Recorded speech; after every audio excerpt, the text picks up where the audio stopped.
आकृति 12.22 में छायांकित भाग का क्षेत्रफल ज्ञात कीजिए जहां 12 सेंटीमीटर भुजा वाले एक समबाहु त्रिभुज ओ ए बी। तो ये जो समबाहु त्रिभुज यहाँ पर है, इसकी भुजा 12 सेंटीमीटर है और ये समबाहु है, इसका ध्यान रखना। के शीर्ष ओ को केंद्र मानकर 6 सेंटीमीटर त्रिज्या वाला एक वृत्तीय चाप खींचा गया है। तो यहाँ पर ये वृत्तीय चाप आप देख सकते हैं, ये खींचा गया है इस तरह से, और हमें छायांकित भाग का क्षेत्रफल ज्ञात करना है। ओके, तो देखो छायांकित भाग ये पूरा है, वो इसके अंदर भी है, आप देख सकते हैं ये सारा के सारा छायांकित भाग है। इसका हम क्षेत्रफल कैसे ज्ञात करेंगे? तो हमें करना क्या है, देखो प्रोसेस जो इसका होगा वो होगा कि हम इस त्रिभुज का क्षेत्रफल ज्ञात करेंगे, इसमें हम प्लस करेंगे इस वृत्त का क्षेत्रफल, और उसमें हम माइनस कर देंगे इस त्रिज्य खंड का क्षेत्रफल। अब आपके मन में प्रश्न होगा कि सर ये माइनस क्यों किया हमने? वो इसलिए माइनस किया क्योंकि जब हमने त्रिभुज का एरिया लिया, त्रिभुज का क्षेत्रफल और वृत्त का क्षेत्रफल, तो इस प्रक्रिया में हमने इस वाले हिस्से को 2 बार ले लिया है। आप समझ रहे हैं? क्योंकि ये वाला जो हिस्सा है ये त्रिभुज के साथ भी था और ये वृत्त के साथ भी था, तो ये 2 बार आ गया है। तो हम क्या करेंगे, इनको प्लस कर देंगे, यानी त्रिभुज के क्षेत्रफल और वृत्त के क्षेत्रफल को प्लस करके जो ये त्रिज्य खंड है इसको माइनस कर देंगे हम। ओके, माइनस क्यों किया अगेन? क्योंकि हम 2 बार उसको ले चुके हैं, 2 बार नहीं लेते हैं, एक ही बार लेते हैं, तो इसलिए हम 1 बार उसको माइनस कर देंगे। अंडरस्टैंड? अब हम क्या करेंगे, देखो अलग अलग हम सबसे पहले त्रिभुज का एरिया निकालेंगे, फिर हम वृत्त का एरिया निकालेंगे, और उसके बाद हम त्रिज्य खंड का एरिया इन दोनों के प्लस करके हम फिर माइनस कर देंगे। तो इन तीनों का पहले एरिया अलग अलग ज्ञात करते हैं। ओके, तो सबसे पहले हमारे पास त्रिभुज का क्षेत्रफल, देखो त्रिभुज ओ ए बी का क्षेत्रफल ये क्या होगा, देखो क्योंकि ये समबाहु त्रिभुज है और समबाहु त्रिभुज का क्षेत्रफल सीधा फॉर्मूला होता है √3/4 इंटू भुजा का वर्ग, ये उसका फॉर्मूला है। तो हम लिखेंगे √3/4, और भुजा क्या है ध्यान रखना 12 सेंटीमीटर है इस समबाहु त्रिभुज की भुजा, तो 12 का वर्ग करेंगे, यह आ जाएगा √3/4 इंटू 12 गुणा 12, और ये होगा 4 × 12, 12 × 36, 36 √3 सेंटीमीटर स्क्वायर। यहाँ तक क्लियर समझ आ गया है?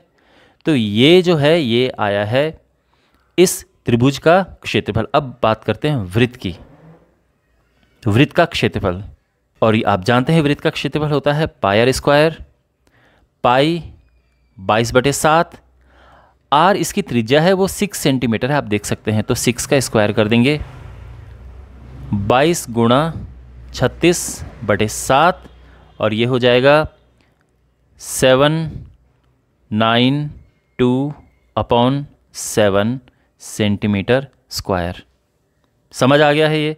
ओके, अब हम त्रिज्य खंड का क्षेत्रफल ज्ञात करेंगे, तो अब इसको नाम दे देते हैं, ये C हो गया, ये D हो गया। तो त्रिज्य खंड OCD का क्षेत्रफल, और इसका फॉर्मूला होता है θ/360 इंटू πr²। अब आपके मन में प्रश्न होगा कि सर थीटा क्या लें? तो यहाँ पर जो ये त्रिज्य खंड है, अगर आप इस एंगल पे फोकस करो तो ये इसका एंगल होगा। अब ये है कितना? तो देखो ये जो त्रिभुज OAB है ये एक समबाहु त्रिभुज है ना? समबाहु त्रिभुज क्वेश्चन में ही बोला गया है। तो समबाहु त्रिभुज जो है इसका एक कोण क्या होता है? तो इसका एक कोण होता है 60 डिग्री। तो यहाँ पर ये आ गया है 60 डिग्री, तो बस, और त्रिज्या ध्यान रखना 6 सेंटीमीटर है इस त्रिज्य खंड के लिए। तो ये हो जाएगा बराबर 60/360 गुणा 22/7 गुणा 6 का वर्ग। ठीक है, ये कटा 6 बार, 6 × 36, 1 6 से 1 6 कट जाएगा, और यह आ जाएगा 22 गुणा 6/7, तो यह आ जाएगा 132/7 सेंटीमीटर स्क्वायर। अंडरस्टैंड? तीनों आ चुके हैं। तो अब जैसे कि मैंने आपको बताया था कि यहाँ पर हमारे पास जो ये एरिया है त्रिभुज का, उसमें हम प्लस करेंगे ये एरिया जो कि वृत्त का है, और फिर इसमें से माइनस कर देंगे ये एरिया जो कि त्रिज्य खंड का है।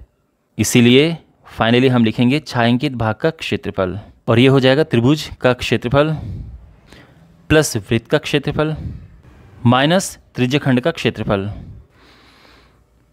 तो त्रिभुज का एरिया क्या था? 36√3 प्लस वृत्त का 792/7 माइनस त्रिज्यखंड का 132/7। तो ये हो जाएगा यहाँ पर 36√3 प्लस ये हम यहाँ पर माइनस कर देंगे, तो ये 0.6/7 और ये हमारा आंसर है। सेंटीमीटर स्क्वायर इसकी यूनिट है। तो आई होप आपको समझ आया होगा। बाकी क्वेश्चंस के सॉल्यूशंस के लिए आप डिस्क्रिप्शन बॉक्स या कमेंट बॉक्स में प्लेलिस्ट चेक करें। मिलते हैं अगले वीडियो में। Take care.